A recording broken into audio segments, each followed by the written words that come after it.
Thank you and good morning, and I'll share a few words about the VA that you will not read in the morning newspaper. That's become part of our daily devotions lately. So moderator Mike and myself work in what is officially called the Roseburg VA healthcare system. And we serve approximately 30,000 veterans in that healthcare system. It includes the hospital right here in Roseburg, a super clinic in Eugene, because it's a huge clinic, but not quite a hospital. There's a clinic in North Bend and a clinic down in Brookings. There's also a mental health services in Eugene. We have 3 chaplains, Chaplain Mike and myself here full-time, and then Jonathan, who spearheaded one of the very first chaplains in VA to do what is known as Chaplaincy, so Skype via computer with veterans in more rural areas, and he also works up in the Eugene area as well. Mike and I focus here in Roseburg mostly on the 70 inpatients that we have in the hospital. There's a multiple beautiful building campus you see on the west side of I-5 as you're going north into town or out of town. There's on the 5th floor of the main building is where the main hospital wing is. And there's also PTSD, substance abuse, mental health, rehab of any part of your body you can think of, memory, Alzheimer's, and a hospice unit. So we get around, and those units are all over the place in the different buildings. We do a lot of typical pastoral one-on-one hospital room visits and some group visits as well. I'm also responsible for some home visitation, just like I used to do as a pastor. We have whole teams of people go to veterans in their homes, about 14 that I'm visiting now in their home.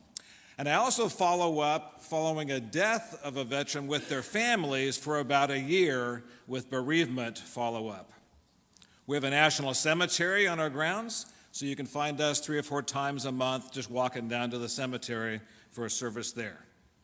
On Sunday mornings, there is a chapel service at 8:45.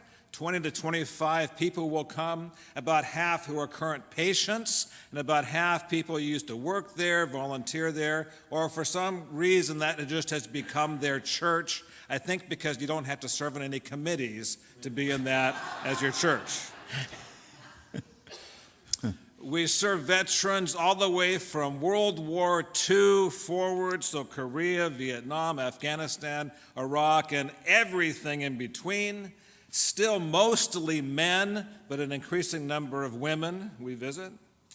And we've discovered there is a huge difference between being a PCUSA pastor and a chaplain at the VA.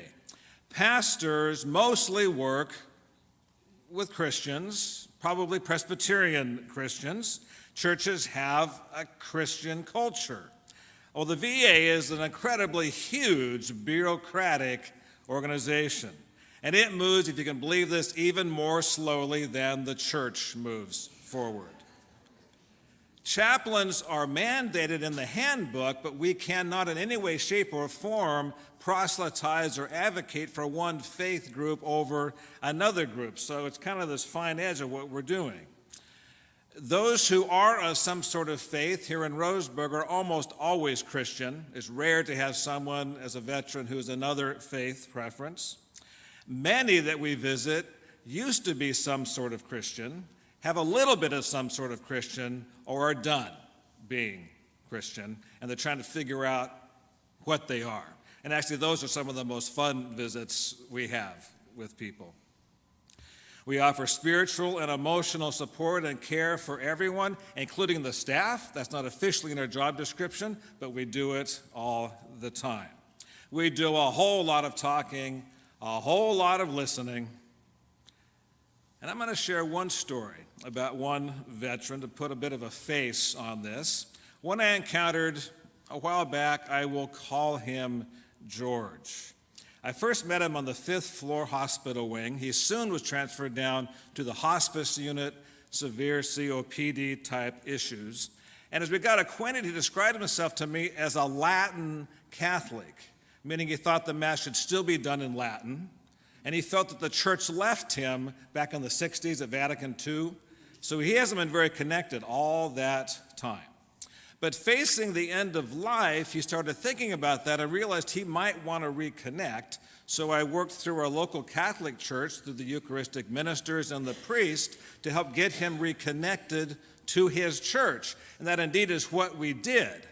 And it had such a strong effect on his life that his physical health started to rebound. He started calling me Father Brown, and I was his favorite Protestant chaplain. He got very evangelical about his Catholic faith and tried to make me into a Catholic as well. He got so good health-wise that he graduated out of hospice, became a rehab patient, and eventually he moved back home. So a success story. We love what we do, reaching out, caring for veterans who have given so much for us. Thank you.